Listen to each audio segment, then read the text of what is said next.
It's a Wednesday, and at that time, bring in Dr. Joe Congini. Dr. Joe from Akron Children's Hospital Sports Medicine Center with us. I love to talk sports medicine, Joe. And what do you have for us today, my friend? Well, I gotta answer the question I've been asked the most this summer, and try to answer it all at one time now, because everybody listens to your show, and maybe I won't get it as much this summer. But the question I've been asked the most, they know I'm in sports medicine and stuff, and that we're crazy about our sports teams, crazy about the Browns locally here. And when will Nick Chubb be ready to play? Come on, you're a sports medicine doctor. Through the radio, can't you diagnose him and tell me his return to play? Well, that's what we do a lot in sports medicine. We do return to play. For junior high athletes, high school athletes, that's a lot of what we do. People ask, will Nick Chubb play week one? Will he play mid-season? Will he not play at all this year? He had another, and we've talked in detail about his terrible triad, but having two of them, and two surgeries to repair it, right? And the second one not all that long ago. But it did tweak me this week with so many people asking that question, Ray, as I got on YouTube. And there is some really intriguing video of him now beginning to, or working in the mid part of training really hard. And boy, does he look good. So people might get on YouTube and make you draw your own conclusion. But I can't tell through the phone. But I'll tell you a little bit about how we do assess these things now. There's new people on our team. There's new tools on our team that help us with this.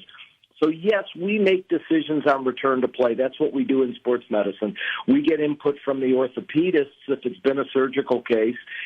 We get input from the athletic trainers and the physical therapists that are working with our athletes. And we look traditionally at range of motion and strength and how's it progressing. And then we start getting people running straight line and cutting and eyeball them. And that's traditionally, do they get swelling afterwards? Are they symmetric between the two? But now there's a new person on the team in the last 5 years or so, very specialized, called performance trainers. And we have some great performance trainers in the Akron area. We have a couple I work with a lot at sports medicine. I called a couple of them and asked them exactly the question everybody's been asking me. How will they make that decision? What more can they add nowadays? And these performance training and assessment specialists, Ray, they look really in more detail because they have technology to look at things like power and explosion. They use things like force plates or lasers that actually give them definitive numbers, so they know what it is one side to the other. They know what it is in the beginning of June versus the beginning of July, and they can help us a lot in making some of these decisions for straight-ahead power and explosion. The third thing they look at is then they start looking at side-to-side or lateral movement. I'm very interested in lateral movement in these athletes. That's very important for most sports that I deal with. And they, again, are able to use the laser and some of the other newer tools that they have to evaluate things like this. And really important in this lateral motion is also acceleration and deceleration. Both of those, a couple of the specialists I talked to said deceleration is most important. Getting the train started is one thing, but getting it to stop and change direction is really, really important. So they assess that after a period of time to see, are we getting closer to being ready to be on the field? And then the fourth thing is agility. And the difference with agility, Ray, is this is where you have to, the athlete has to make a decision, their brain has to make a decision to react to their environment. So these environmental decisions that you have to make depending on, is somebody coming up to take the ball from you in a 50-50 ball or to tackle you or for you to tackle, that is known as agility. And there's things that are called wearables that are like GPS units, and there's several of them very good out there. Some are made right in our community here, and these technologies actually tell how is our athlete moving and reacting to their environment. And so when they move through these four things, and we see from day to day and week to week how much they're improving, we actually now have good objective numbers instead of us just eyeballing them every month and trying to make a decision that way. So these performance trainers are excellent, and we do use them in the high school setting sometimes time, certainly the college setting.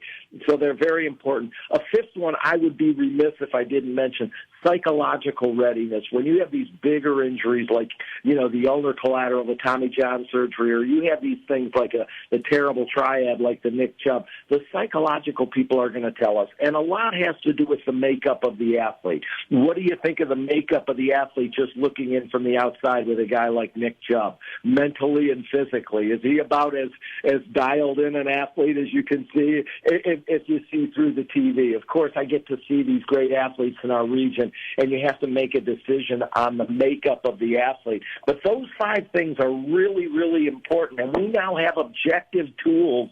So it isn't just putting your finger in the air and saying, hey, go out there and give it a try. There is really good people, performance training and assessment people, with good tools technologically that help us look at things like acceleration, deceleration, lateral movement, explosion, and especially agility to see if they're ready to be on the field. And I just wanted people to be aware of that. And if you want to get a sense of it, go to YouTube and watch Nick Chubb's recent workouts. Joe, I hope you don't mind if I throw you a question. I try not to do this because you spend a lot of time with research and getting everything in line with your presentations to us each and every Wednesday. But I was talking to some parents yesterday, and we were talking about, Ohio High School Athletic Association and how they've pulled up the curtain a lot as far as off-season practicing now. There used to be limitations. Then they started to open it up a little bit, and now it's almost full-blown open where they can practice and do a lot of things. From a sports medicine perspective, do you have any concerns with that? Because you and I have talked a lot about baseball in the past and these travel teams and these kids throwing all the time and the arms and the surgeries and the problems we're having there. When we're opening up off-season running and conditioning and plays and all that stuff, from a sports medicine perspective, does that open up another concern level with these young athletes? It definitely did, and I know that you and I have spoken.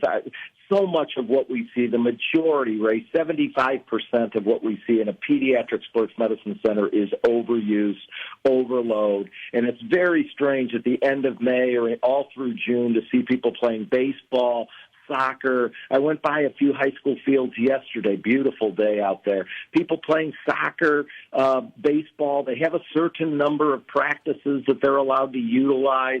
They can make decisions on when those practices are. Now, one of the things that is written more in stone is the acclimatization period, and that starts here in mid-July. You have to have some period of a couple of weeks of acclimatizing to the heat. But I definitely, Ray, you're right on it. I'm very concerned about that period of time. We're a couple years in now. There's no good data yet to know research-wise whether we are getting significant increases. But my gut feeling and being in a place where I see injured athletes all the time and through the year is I do think that there's a continuation of even more overuse and overstress injuries. Now, the argument on the other side, there's always another side argument, Ray, right, is that around the country, people have gone to this, and our athletes can't compete for scholarships in other areas, in other sports, if they are not open to being able to do these late spring and early summer workouts. If they take the traditional 6 or 8 weeks that we used to have just off, Ray, you remember that period of time, They were not practicing as a team.